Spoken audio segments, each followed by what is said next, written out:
Srimate Ramanujaya Namaha. It is now almost 2 years since the global pandemic set in, and this has been an extremely challenging and difficult period for most of us.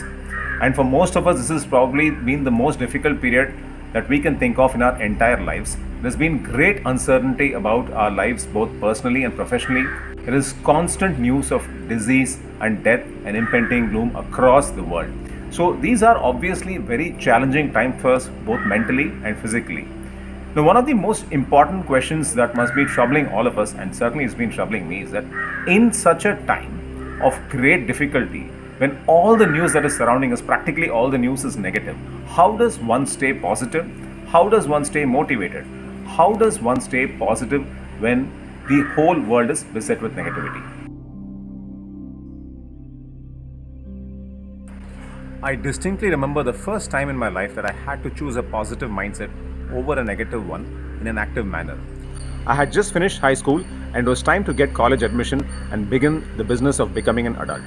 Now, at that time, after finishing high school, all I knew was that I wanted to study physics in a reasonable college. But there was a large number of negative voices and naysayers around me who said that if I did not study engineering or medicine or some such hardcore professional course, I would amount to nothing. Now, you must remember this was the 90s that we're talking about, and the mania for engineering particularly was extremely high. So in this milieu, wanting to study pure sciences like physics was not something that was met with enthusiasm by people around me, in my family and my immediate circle. So that was the time that I remember distinctly, at the time of finishing high school, that I had to actively choose a positive mindset, saying that if I do what I like and I do it well, maybe I'll amount to something. When I look back at the time when I finished high school and I was trying to enter college and trying to choose a positive frame of mind, the distinct impression that I have now is that staying positive was a very active choice. It was a very deliberate activity. It was one that consumed a lot of energy and took a lot of effort. It also had a lot of I and ego in it, saying that I can do this, I've got this, let me avoid the naysayers, let me go and choose certain positive people to hang out with. It was a lot of work, it was a lot of activity. It was something that I had to constantly do. Moreover, if I did not constantly do that, there was also the chance that I could slip into a negative frame of mind. And I must say it was much easier when I was just a teenager and I had no responsibilities, no worry of earning money. All I had to do was, just take effort to just study and get into a good college. So I had very little responsibilities, and in that frame of mind, trying to stay positive was still something that I could do, driven by a lot of youthful energy and a lot of ego, and I would say a lot of self-belief which I had at that time just by being young.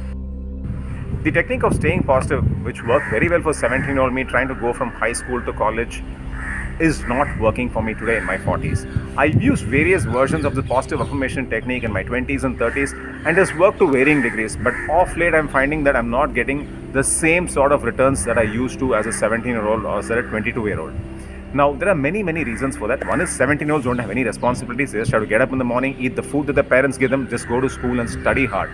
Even as a 24-year-old entering office, I was single, I was earning a lot of money in my first job. All I had to do was just get up in the morning and find the motivation to just achieve my sales targets, and so on and so forth. But as a 40-year-old, as a person running my company, as a person with a lot of family responsibilities with aging parents, etc., I'm finding that the same technique of trying to stay positive is actually not working really well for me. And added to this, for the last 2 years, we have a terrible pandemic going around us. So the question that I have been thinking about a lot in the last 2 years, ever since this pandemic set in, is what are the timeless frameworks or the timeless principles of staying positive, no matter your age, no matter your life circumstances, no matter what the external world is throwing at you, and no matter the life stage that you're in. Surely there has to be something timeless that is given to us in the Indian Dharma Shastras, in the text given to us by the ancient seers and the rishis, on how does one go through life from being a child to an adult, to an elderly person. But for all of us, there has to be something that we can do which is applicable no matter who we are, no matter where we are, and no matter what life stage we're in. So what are those principles and what are those techniques? The answer to this question came to me when I realized that I was using the wrong language to frame the solution in. I realized that all these years I've been using constructs like positive affirmation, choosing a positive frame of mind, or staying positive. I realized that that is the construct that's been limiting me.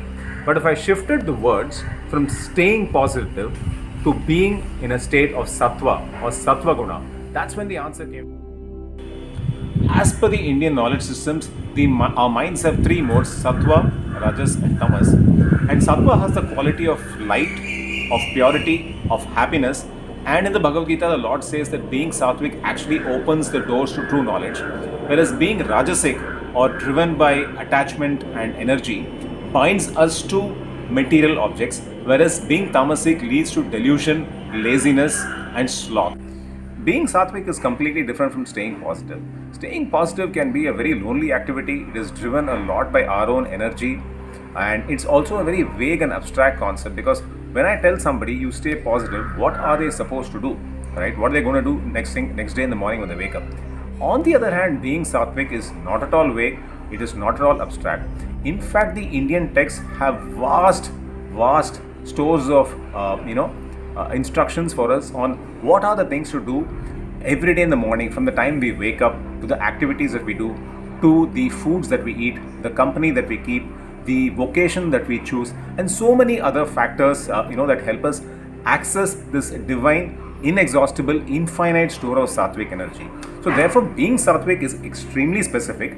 Moreover, it is also approved by the Shastras, and we also have the wonderful example of the great acharyas who have lived before us, who have chosen the sattvic mode of life and have proven to us that it works. So it is very specific, it is very clear cut, and there are very actionable steps that we can access. And moreover, being sattvic has many more benefits, as each one of our various texts say. For example, the Ayurvedic texts say being sattvic also leads to ojas and leads to better health.